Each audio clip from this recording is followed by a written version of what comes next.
So your sabotage beliefs actually might not be yours, and yet they're still blocking you. So whose are they if they're not yours? Hi, my name's Elizabeth Eleanor, and I'm an intuitive empath and a creation coach. So I support people to learn ancient alchemy with a process called recoding to clear the stuff that's getting in the way from building better conscious relationships and meeting the love of your life, right? So whose are they if they're not yours? Well, we think that we are just this singularity, right? We think that we are just this made up being and that we are separate from everything else around us. But it's actually not 100% true, right? Yes, we're separate, but we're constantly moving in and out of consciousness. We're constantly being influenced by things, and we have this wild sort of energy flow that is part of the universe. It's not just that it's solid. We are attached, we are connected, we are part of the cosmos. So you might have a belief within you that is actually not yours. It's something that might be generational. And I'll give you an example. So my business is was a solo business. I was a solo entrepreneur, a sole trader, all the things, right? And then got to the point where I needed to create a company.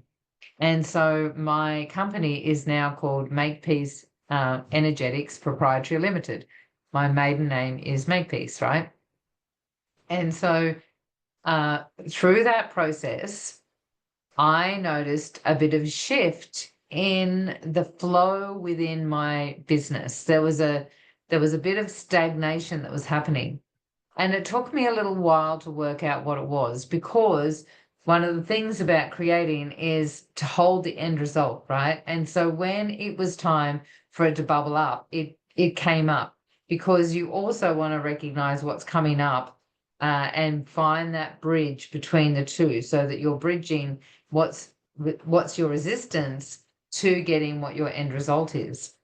Well, lo and behold, one day, just randomly while I was walking through the house, I have this energy drop in and this recognition.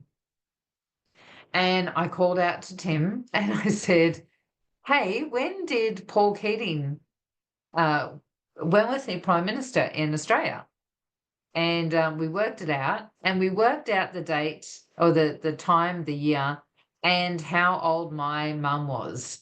So my mum owned her own business, and she moved into a company, and she was a shelf company, the name of the company.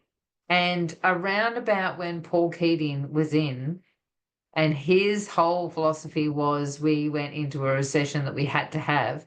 My mum tells this story about how her whole business fell apart and she nearly went bankrupt and all the things. And it was really hard for her to get it back on track. And I think she actually sold it or closed it down after that and moved into something else. The recession we had to have happened at the same age as I was when I moved into this company. So my mum created her company around about the same time. Coincidence? I don't think so. These are the things that match up energetically, and they're ready and waiting for us to recognize that there is a bump in the system, right? I call it a bump in the system, a bump there for you to look at, release, and clear, so that you can hold more capacity, more of your own intuitive wisdom, and move into where it is that your soul's journey wants to go, right? Which for me is massive impact.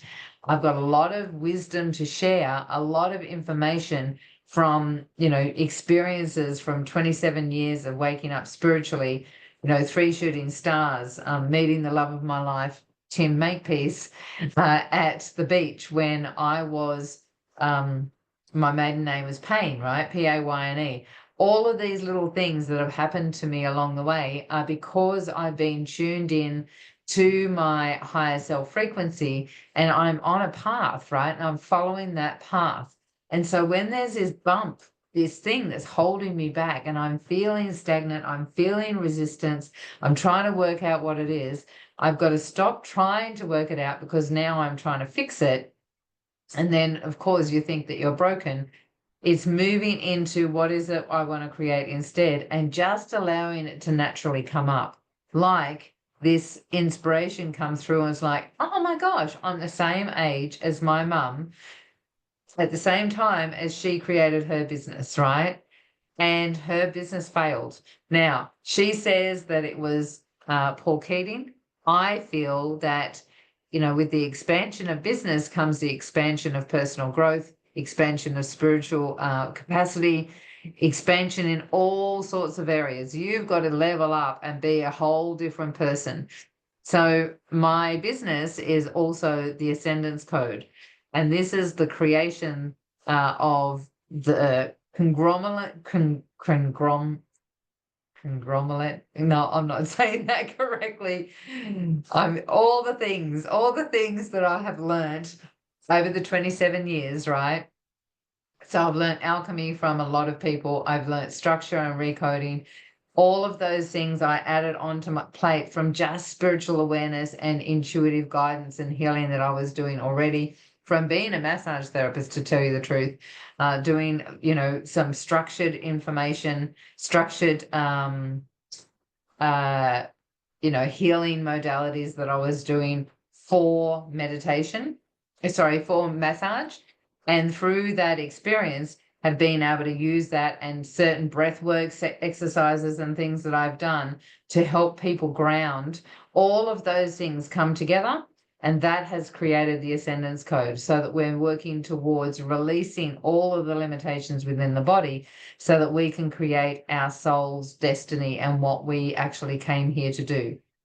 So when you have something that you can't quite work out what it is, and you're struggling to find it, allow yourself to let go. Stop trying to work it out. Go back into what you want to create instead, so that your soul can give you the information at the right time, in the right place, at the right frequency, and you will be able to get it and then clear it with the help of recoding, or potentially you could do it with mindset training. Just takes a bit longer. And so then you are holding that frequency. You're moving into a bigger, bolder place of you, and really holding that capacity of light in your life. Like and follow for more tips. Subscribe, hit the bell, all the things. You know the drill. Take care, and I will catch you next time.